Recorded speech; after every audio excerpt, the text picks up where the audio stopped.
competition. Arop there has to be feeling confident. He won his semifinal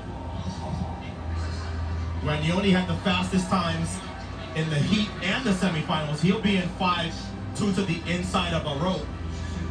And Arop, we talked about this a lot throughout the competition, that, you know, he used to always front run, and we saw him kind of changing up his strategy a bit, but I think you're right. He prefers to run from the front. We saw him do that in the semifinal. I think he will do that tonight and really push the pace.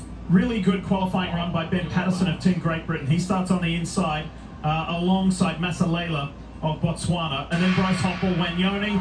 It's the final of the men's 800 metres. Don't discount Spain's Adrian Ben either, on the far outside, all in red. So your semi-final winners were Mula, Wanyoni, and Arop. And those are the three that seem the most well, nope, we got that wrong. Well, I mean, we've been getting a lot wrong because of so many surprises, but Arop went straight to the back. And I do think that he had been practicing that all season. He didn't want to feel like if he wasn't in the lead, he wouldn't be able to compete. They've come through in 25.4, which is about 51 second pace for this first 400.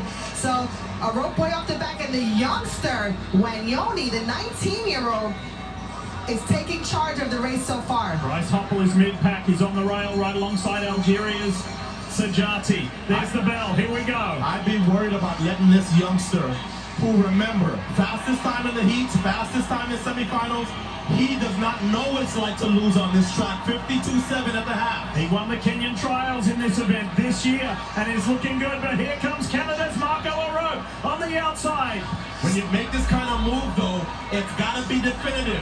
You can't come and make this move and not make it all the way to the finish line. So Arop has staked his claim in the front. Hoppel is looking gritty. He's gone on the outside, vying for 5th at the moment, but can't push his way past Patterson of Great Britain. This race was set up perfect for Arop. They slowed down the pace to 52 seconds. He made his move, and I think he did it at the perfect time, Lee. Look at Patterson of Great Britain. Marco Arop's out in front. Wanyoni of Kenya's not giving up. It's a race for bronze, not a race for gold. The Canadian wins it.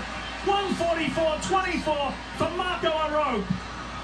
That is the first world title for Canada in this event. How about that? So after not making it in 2019 and then getting the bronze last year, Arop gets it right.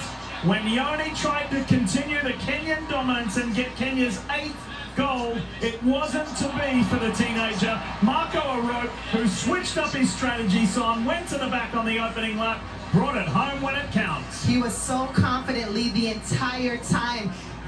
And when they slowed the pace down, I knew that played into Arop's hands, and he executed to perfection. A native of Sudan, his family moved to Canada in 2002 amidst a civil war. They settled in Edmonton, and his father says every time he steps on the track, he's making Canada and the Sudanese proud. And I'm sure today his family could not be happier to see him finally stand on top of the podium.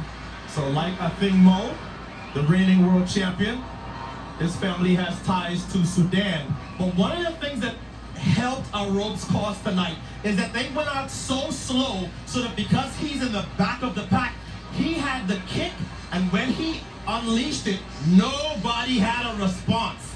That's a big gap between Arop and the rest of the world. Look, he's looking up at the board like it's a semi-final, and he puts his hands up as if to say, what? That easy? Yeah. Let me tell you about the amazing story of Team Great Britain's Ben Patterson on the inside on the rail. Number 2, he was the final time qualifier, son. Yes. He goes from the final slot to getting a bronze medal. Good for him. And also Wanyoni, who was 4th last year, to come back to his 2nd World Championships and win a silver. Such great stories for the top 3 men. So they negative split 52.7 on the first half and then 51.5 for the final lap as Arop creates big history for Canada. That's their first 2-lap